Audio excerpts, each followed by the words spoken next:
I was one of the lucky few to be born with a passion for nature. Growing up, conservative family, difficult to really go out in the field like kids do today. In those days, community expectations were doctors, lawyers, and engineers. I didn't really want that. I wanted to work with wildlife. But it wasn't until I was in college on my first journey into nature at Bukit Timah Nature Reserve. And even though this was a strange environment that I wasn't particularly used to, it felt like coming home. I never turned back since. A lot of people do give up their dreams, but are they happy? Do they look back in regret? I don't. I'm a firm believer that if you have a passion, a dream, make it work. Because that's who you are supposed to be.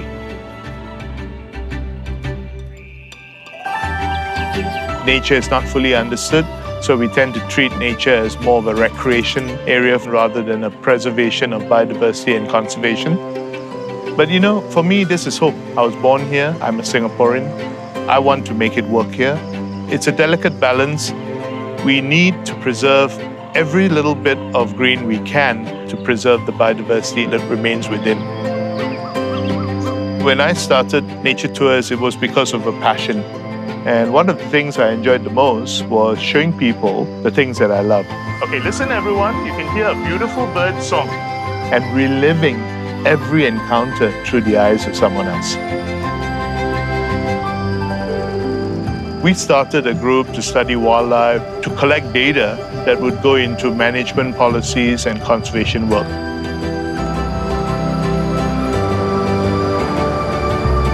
We're the gateway to nature of Southeast Asia for people to go into rainforests and mangroves of the region.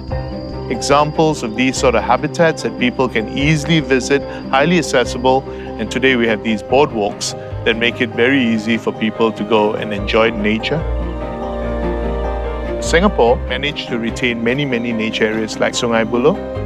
If we didn't preserve this place and work on it, the habitats would have been lost a long time ago. Instead, the top predators like otters and crocodiles have returned because the ecosystem works.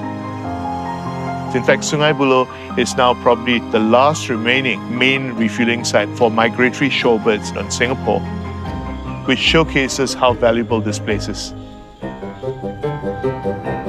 The plan for Pulau Ubin was always for two industrial estates, two housing estates to come here. And we feared that because Pulau Ubin will never be the same again, the biodiversity there is still very rich and worth preserving.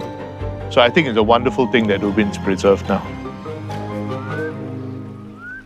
Nature, it's a never-ending learning process. Every visit into the field teaches us something different. I think I could spend 5 lifetimes and still not know it all. It's so heartening to see so many youngsters out there doing something to preserve what we have left. He's really passionate about wildlife. It kind of motivates you and kind of draws you in to feel just as passionate as he is. They have already done their share and they lay the foundations for us. The younger generation have to take over and continue the fight for conservation. We've held on to it for as long as possible. Now it's their job to keep our nature still intact. After all, the future of Singapore is theirs. You know, a lot of people come to Singapore thinking it was a concrete jungle. And today, many of our visitors from all over the world are coming to experience Singapore's nature. Singapore is unique. No doubt it's urban, but we have a wonderful place here that can be enjoyed not only by Singaporeans, but the rest of the world. And I think that's special. My name is Subaraj Rajathurai. I'm a wildlife consultant and a nature guide.